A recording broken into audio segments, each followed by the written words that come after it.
Howdy, kids. Back on Big Round Top again. Only I can't remember exactly, a week or two after the last video up here. Now look at it.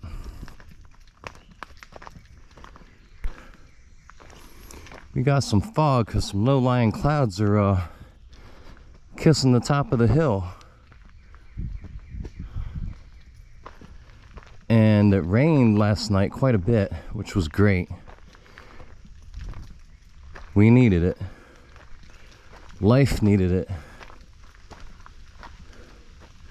So you can still hear some gentle rain from the residual water on the leaves up top falling to the bottom still. You can hear it.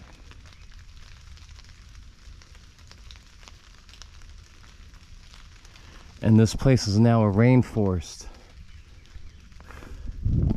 It's just great.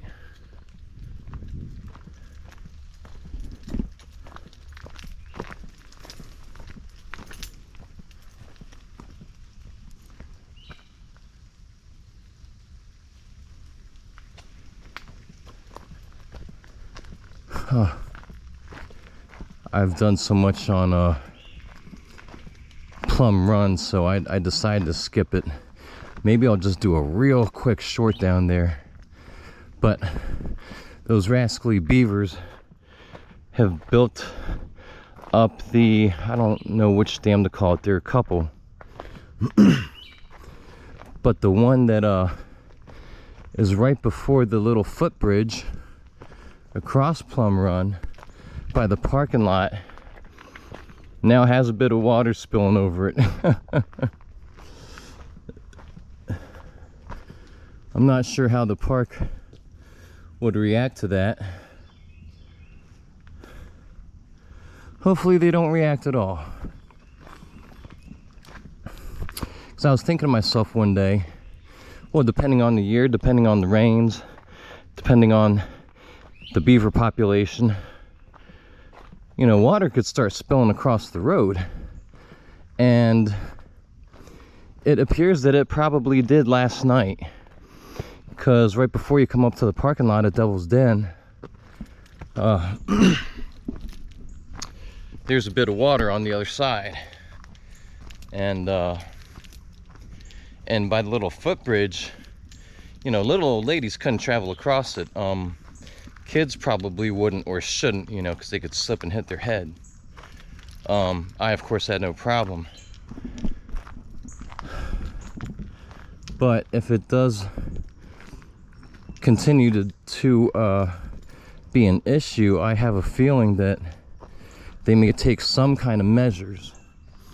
Now, I do know, or do surmise with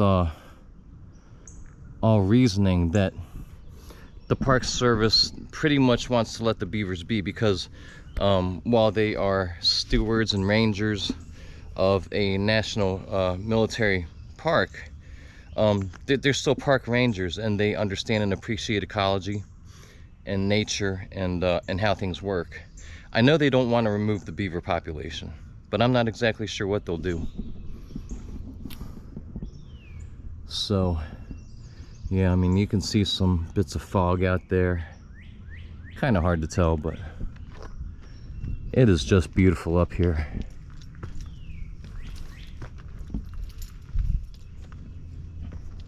Just beautiful.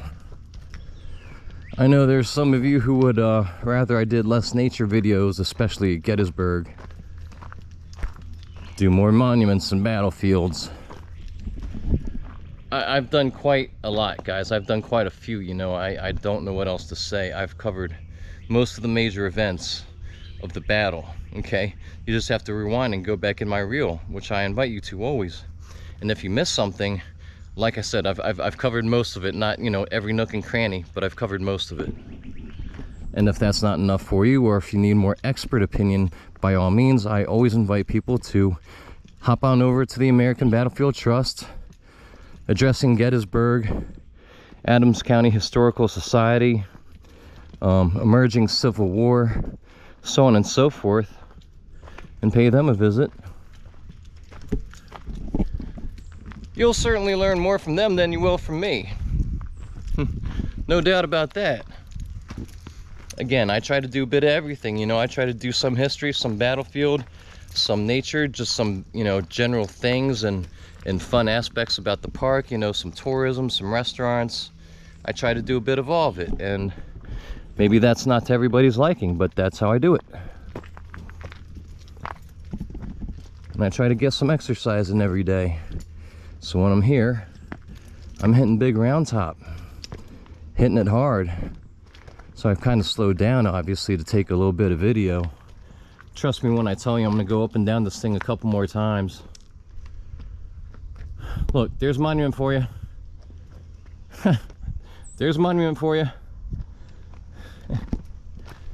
Hopefully a handful of you do appreciate the other stuff, because there's a lot more to enjoy up here. I truly believe you're just kind of selling yourself short. You know, not that the battlefield and the history isn't the main draw, because it is. But I think if you pay little attention to everything else this place has to offer, you're kind of selling yourself short. Anyhow, guys, that's about it. It's that wonderful honeysuckle bush. I'll see you guys on the next one.